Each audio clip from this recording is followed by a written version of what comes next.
Hello, welcome and welcome back to A Day Full of Budgets. Today's video is my budget with me for October 2024. We are a family of five, so me and my husband, and we've got three teenage children, and we live in the east of England, and I share our budgeting journey I started it to get us out of debt. So we had consumer debt, which I cleared earlier this year. So I do a hybrid system of kind of cash stuffing and digital stuffing. So I follow the same method just to help our family's financial future. And we've got two teenagers who are potentially going to university. So we're going to have to fund that within the next few years. So I'm just staying consistent on my channel, so watch along with me. I am between cleaning the house and my Hoover's just died and I need to sit down, so I thought I'll quickly do this now before I get back into the housework before we have the clubs this afternoon. I don't have anything around me. Well, I've got Sharpies, so I'm not really going to use a Sharpie to point today, so it's my very manky nails and dry hands, so sorry about that if this is your first video. So October is going from the 30th of September through to the 27th of October, so it is actually a 4-week month. I thought it was a 5, but next month is my 5-week month, so it's weeks 40 to 43. We've got a brought forward balance of £4.60. That was just what was left over from September. I do a close to a zero-based budget as possible. I don't always go to zero, but I'll always be under £5.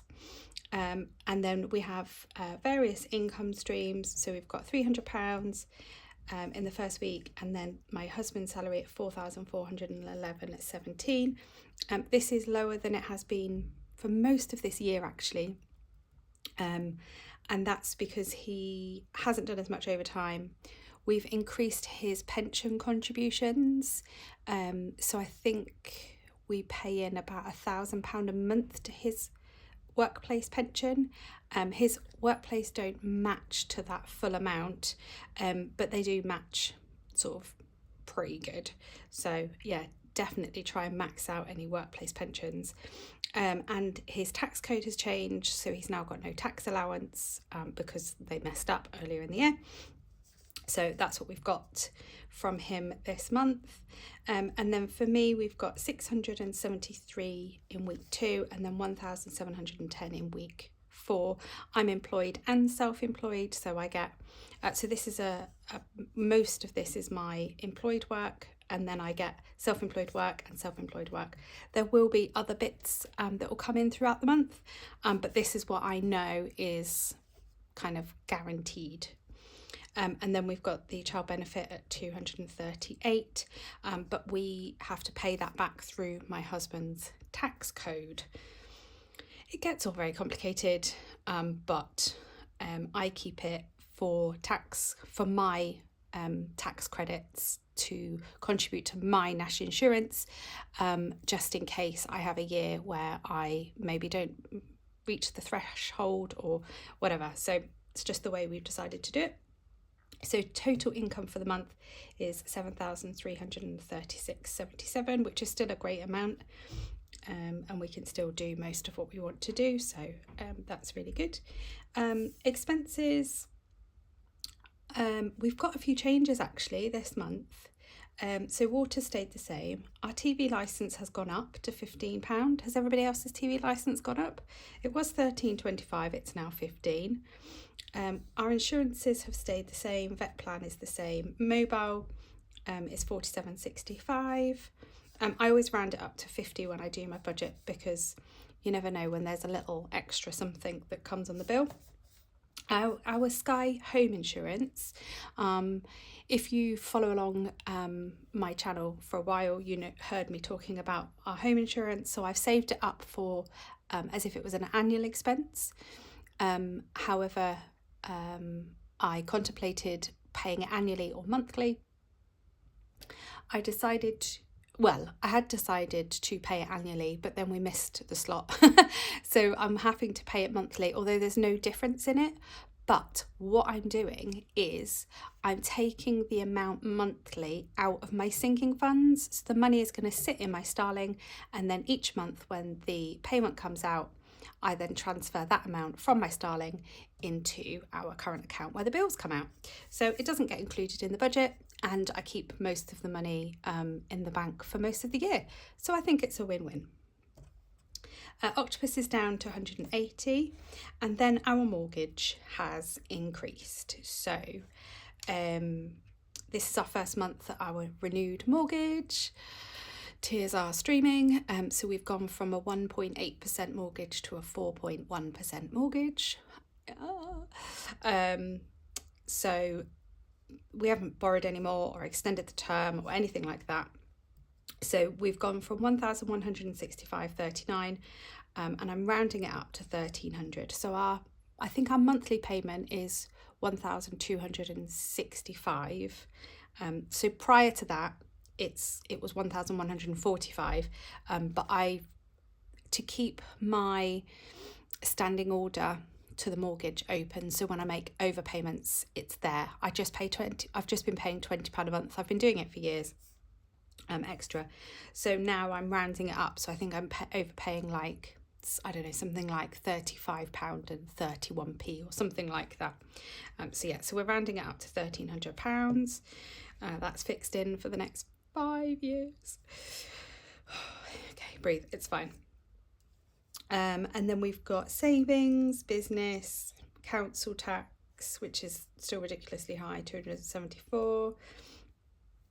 Got my life insurance at £9.95, Spotify at 20, our Virgin at 82.68. This I think is coming to be renewed in the next 6 months, so we need to look at that. Again, another savings, some work. The car, 522. The connectivity for the car is £9.99.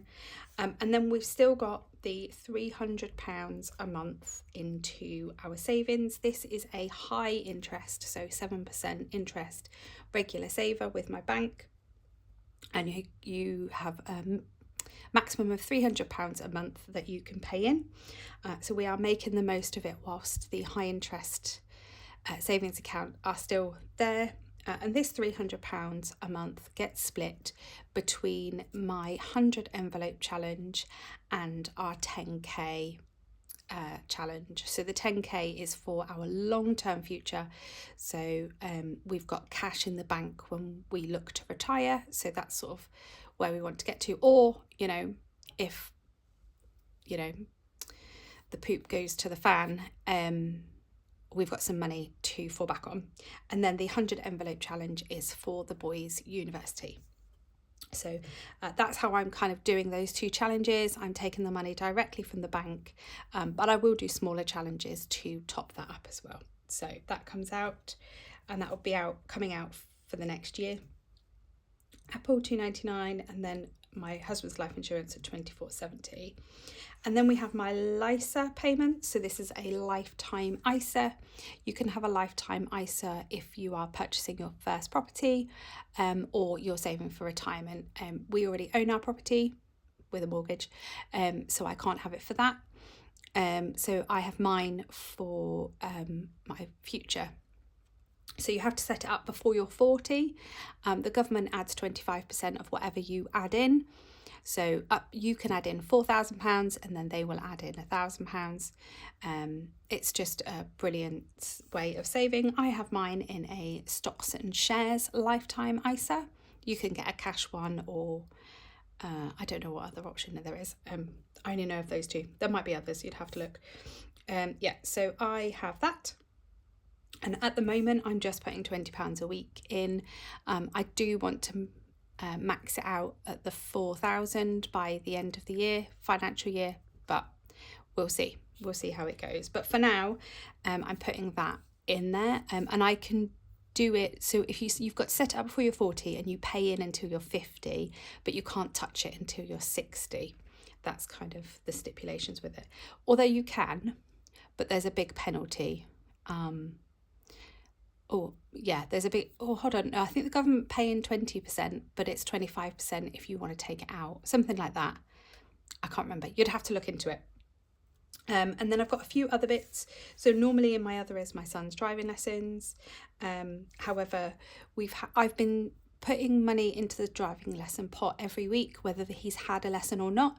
So I've got three amounts sat in a pot that were weeks where it either got cancelled or he didn't have it. So I'm using that this month to pay for the driving lessons. We've got a couple of amounts here. £10 is a sponsorship payment, and a £20 as a gift that I've forgot, and then I've got one driving lesson. And then tutor again is £40 a week. His tutor is more than that, but again I have a tutor pot, so every week when I say I'm putting money in for the tutor, I put it in regardless of whether the tutor comes or not. So my oldest is doing A-level maths, he's in year 13, and in order to get the grade that he wants and needs for university, we're just getting him some extra help to really make sure that he gets those good high grades. So yeah, that's that. So all in all, our expenses are £3,440.28. Can you still see this? Yeah, I think so. So that's our total expenses. So we take that off our income and we have got £3,896.41 to put into sinking funds for the month, and pay for all of our, living costs. So I'll put you on to the monthly sinking. Oh, I need my highlighter. Okay, hold on. 1 second. Right, okay, so I have my highlighter here. I think you're zoomed in quite a bit already, so we'll just leave it. Right, so what I do, so this is how I do my budget. So I've listed all my income and I've listed all my expenses, and then I see how much I've got left. And then I have this chart in an Excel document, and I plot in all the numbers until I get this bottom number to get under £5. Can you see where I'm pointing to? Probably not. Yeah, so this number here at the bottom, that is my closing balance for the month. So I play around with these figures until that is under £5. But I also look at what we might need for the month, what we have on, look at my calendar, my diary, and all of those things. So I'll just go through it with you. Hold on, I'm really conscious that you can't see. There you go. Right, so food is the same. So we put £135 a week into food, but £120 digitally, and then £15 in cash. I try not to spend the extra £15 because that then goes into savings challenges. Fuel and charging. So we've got one petrol car and one electric car. Now we don't do the miles that we used to do in the electric car. So I am finding now that actually we're very rarely charging the car away from home. We have an EV tariff in our with Octopus, so charging is really cheap overnight, so it's definitely worthwhile charging at home. So I'm lowering at the moment our fuel and charging to £20 a week. Because I just don't think we need any more than that, to be honest. Family fun is £25 a week. My self-care is £15 a week. Money for us is £10 a week. School is £15 a week, so that covers everything for school other than school dinners.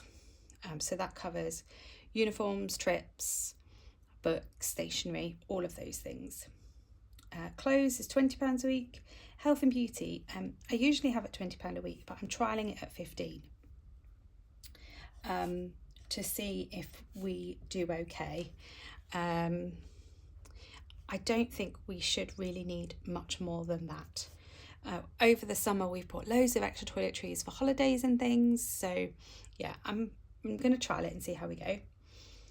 Home is at £40 a week. Now, this is where it gets a bit weird. So I've only finalised my budget in the last couple of days, which is already quite a way into October. And the reason for that is I wasn't 100% of how much the mortgage was going to be. So when I originally done this, I had quite a bit of a buffer left because I wasn't sure where we would sit. So I've done my first week already, and I've done that kind of at a conservative amount. And now I know what's left. My week 2 looks a bit weird because I've been able to add into different pots as I've needed to. So whereas normally that would be in week 1, not in week 2. So that's why it just looks a bit different. So home is getting 55 in week 2, 50 in week 3 and 4. We are finishing off, well, we have actually finished yesterday, our son's bedroom that we've been renovating. His bed is on the credit card, and we used the savings that I had to pay for the bed in IKEA. I know, IKEA, it's a very dangerous place to go. But we got everything that we needed to finish his room and a couple of bits for our oldest's room. So this is just recovering that amount into the home pot to pay off the card, which is why there are a few weird amounts. And the extra 5 is because my husband had to buy some screws yesterday. But you didn't need to know that. Anyway, kids is £30 a week. So this covers all their pocket monies, any additional things that they might need that doesn't come in any of these categories. Clubs, again, weird amounts. So I was going to be doing £60 a week this month, just because my husband's pay was a little bit less. But I'm putting 102 in week 2 because that's how much we were over by.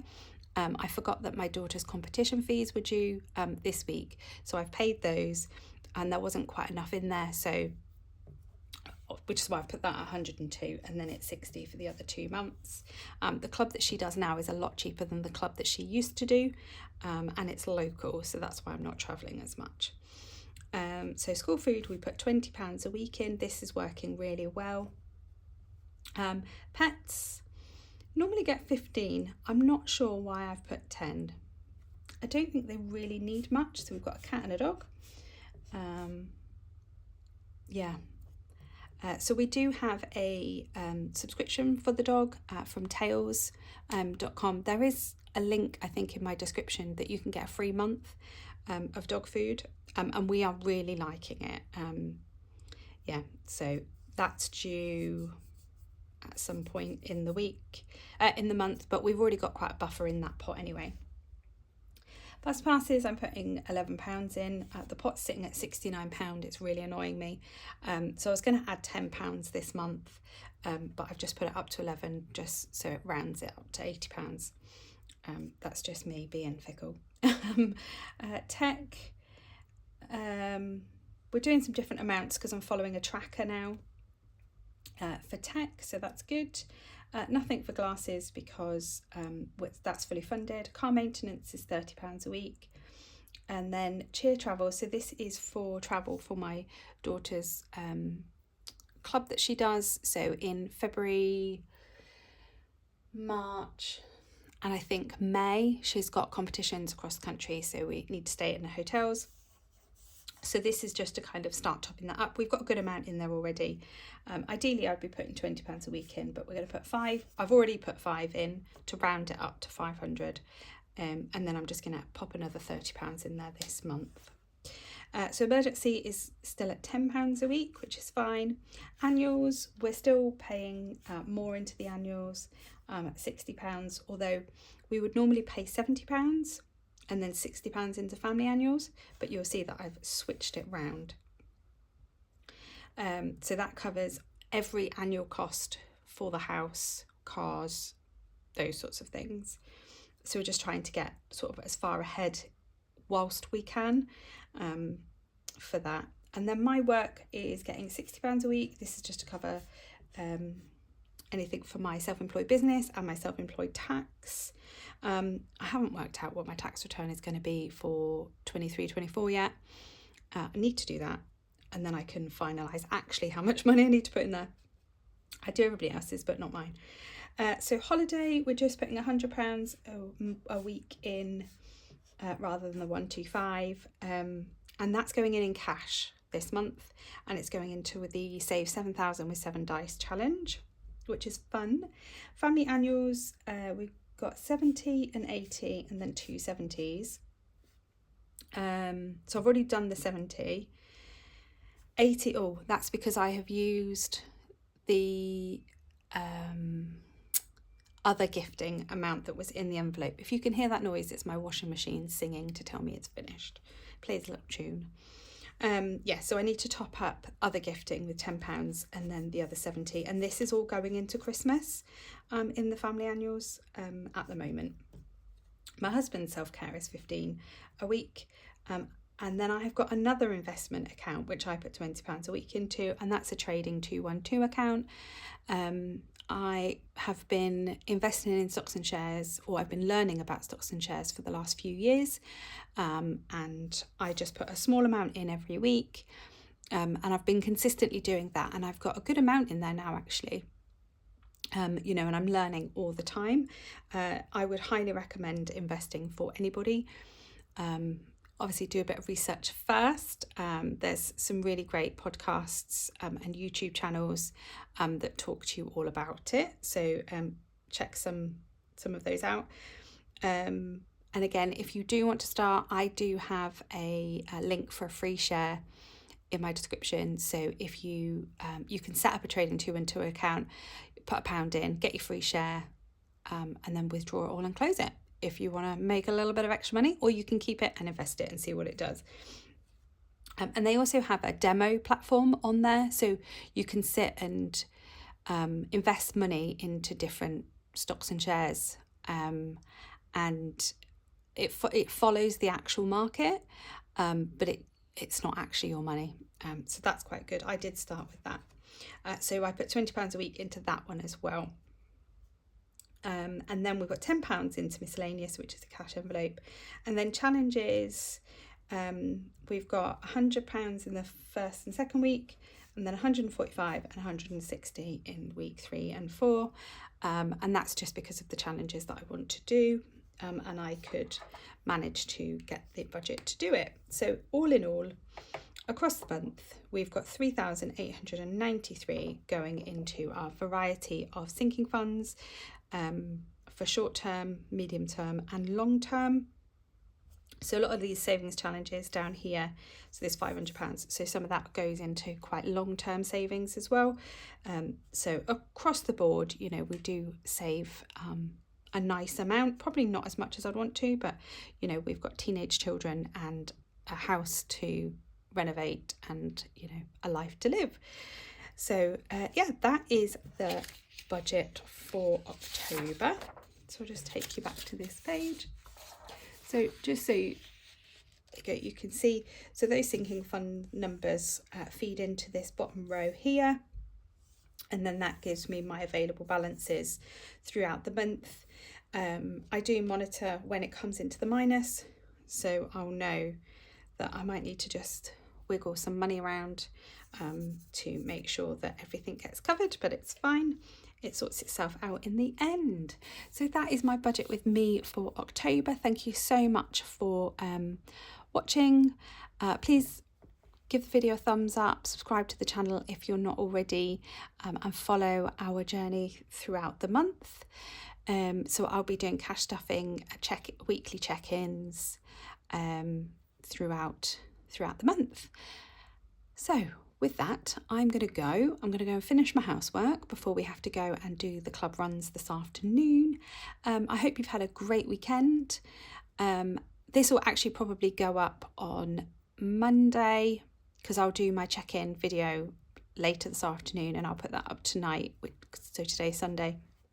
So you'll probably see this on Monday night. So I hope you have a lovely week and I will see you again soon. Bye.